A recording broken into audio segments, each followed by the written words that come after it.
Good morning, good afternoon, and good evening, guys. This is Krusty Crafts here, and welcome back to the Minecraft Survivor series. It has been a good month or so till my last video, so I thought an apology is in queue. There has been a lot of going on in the past month, and honestly, I haven't got time to edit any of the clips. In this video, we are currently making our way to the end to kill the wither, which will be clear in just a sec for those of you who are new to this game. And basically, we're aiming to get a nether star so we can get a beacon, as we have a kind of big project in mind. And if you are new to this channel, make sure to hit the subscribe button and ring the notification bell down below, and leave a like if you enjoy the content. So without any further ado, let's get to it.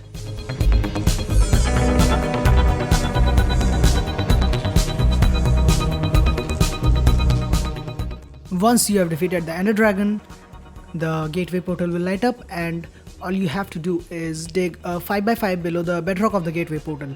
And once that is done, you have to place the obsidian in a T formation, with the tail of the obsidian being just below the middle bedrock of the portal.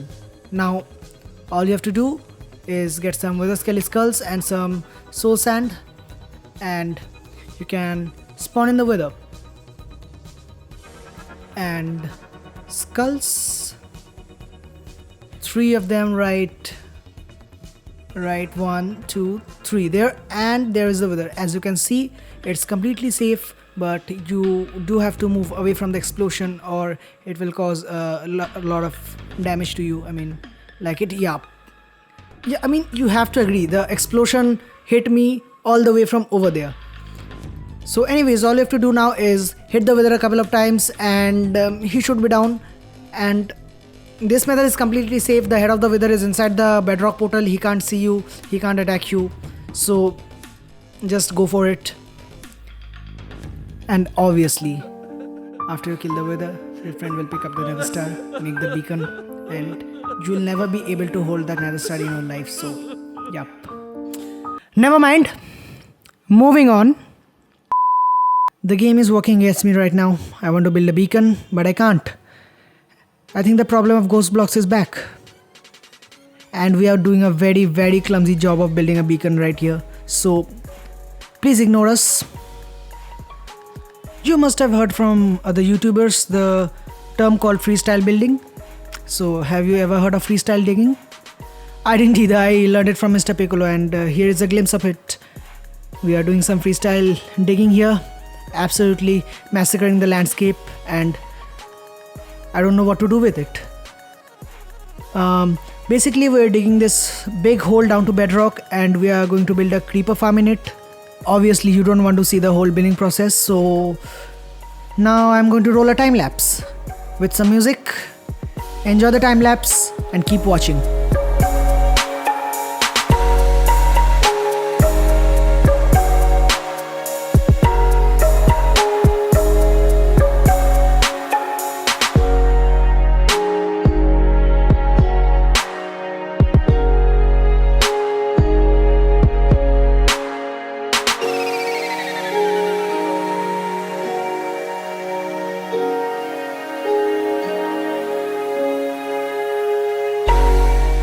The one thing which I'm most afraid of is mobs, and there are a lot of them here, so I must fly away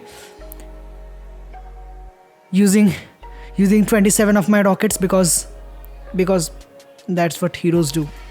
Yep, they fly away from danger. The digging project is almost done, and we are now building up the base structure of the creeper farm, which is basically a bunch of platforms for spawning spaces and a few bits and pieces here and there, like trapdoors on the side and trapdoors on the bottom side and trapdoors everywhere. I mean, this is a very trapdoor heavy farm, to be honest. As creepers are less than 2 blocks tall, you can make them spawn in a space which is filled with trapdoors in the ceiling. They are basically as tall as a player. Now the thing here is, spiders can also spawn in that space, so we'll be using carpets to negate the spawning of the spiders, and hopefully we'll be getting only creepers here. So yup, let's hope for the best. This is a clip of me building up the last layer of the creeper farm, and then realizing that I'm building a bit too high and that I've completed the last layer already, and then taking it all down. Yup, it's painful to watch. So we have almost reached the top, and we are now going to do the collection system in the bottom. Like, there's a lot of bedrock here and that might cause problem, and we don't really want to bring TNT down here to break bedrock because yep, that might cause some issues. Lava, plug that down. Yup, just look at the lag. Yeah, see, right over there. It's painful to play with this kind of lag, but you know, what can you do? The farm is almost done, and Mr. Piccolo is working on the collection system down there. I don't think I need to interfere because he knows what he's doing, and wow, that was quite a landing. Initially we didn't clear out enough space for the mobs to pathfind to. Basically what will be happening is here the mobs, the creepers will be scared of the cats, and they'll be thinking the trapdoor is a full block and try to walk over there to pathfind over to that block, and instead they'll be falling to their deaths. And the worst part is we have to repeat it on all 4 sides. Just when you thought there couldn't possibly be another time lapse of me digging, here it is. And this one doesn't even have a music playing in the background. It's just me talking in a weird voice. I am now quietly heading up to the XP farm to mend my tools and shearing sheep to gather some wool for carpets. Mr. Piccolo has come up with a design for the item collection system, and I hope this works. I mean, he is a genius, he'll make it work anyway. If you are not building a perimeter around your farm, it might be a good idea to light up some of the caves around the farm in order to prevent spawning there. This would significantly increase your rates, and it might be a bit time consuming, but it's definitely worth it.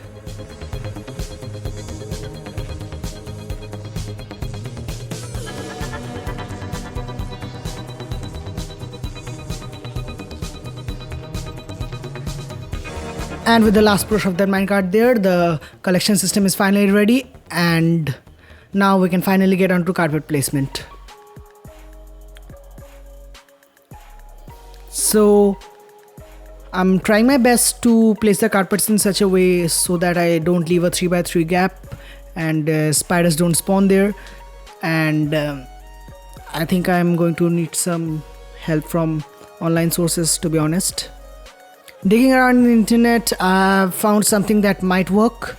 You can see me doing that right here, and basically this prevents the spawning of spiders, as they can slow down your farm. I mean, spiders are not afraid of cats, so they will eventually build up over time and stop your farm from working. So it's a good idea to carpet the spaces where spiders might spawn. So this is the final layout. A bit of correction here and there, and this should be it. Yep, looks like it. Okay, there's a carpet here. Okay, so this is the design we are going for. There are literally no spaces for the spiders to spawn except for the middle piece where our pussycat is going to be to scare the creepers around, and yep, let's just correct that, and everything else looks alright. Now I just have to repeat that same design over on all the other floors, and to be honest, this is a very painful task as I have to count and place the carpets, and 9 minutes into the video I must say this took around maybe an hour or so to place just the carpet itself, and the whole project took about 12 hours to make, because you know, this is a pretty small design, but we thought we can, start all the way from bedrock and continue up to the surface, so it will be a nice big creeper farm and we don't have to worry about gunpowder again. But this was bad decision, to be honest, because there are currently 2 people playing in the server, me and Mr. Piccolo, so we don't actually require that much of gunpowder. We could have done with maybe a small creeper farm over the ocean. And this is another decision which I took. Actually, we took, and we wanted to build the creeper farm by digging, and I don't think that was a good idea. We could have got far better rates by not lighting up the caves if we have just built it up in the ocean. And I'm aware that as you go up, the chances of mob spawning decreases, but still, I think it was a better idea. I am now eagerly waiting for Mr. Piccolo to drop some meow meows for our cute little farm here. And I mean, this is so deep that the cat takes so long to just arrive from top to the bottom. I mean, I'm just waiting. And there it is. Now all I have to do is open that trapdoor, break that rail and reach it. Yup. And then we are done. I mean, except for the storage system, of course. It looks blank right now. So I'm thinking of building a massive storage system, as this is quite a big farm, and we'll be making use of ice path and pressure plates for this design because I don't like the signs anyway. So the basic principle here is the items will come up to the item elevator, get transported in this long pipe, and the items which are not picked up at first will be picked up in the next round. So with all that done, it's finally time to call it a day and test our creeper farm. And before that, I might add, we have to do a lot of lighting up. I mean, really, this area needs a lot of lighting up. Like, look at this. See the amount of mobs spawning outside the lighted area. I mean, it's absolutely ridiculous. I need to do some lighting up to speed up the process. And that's all I've got for today. Thanks for watching.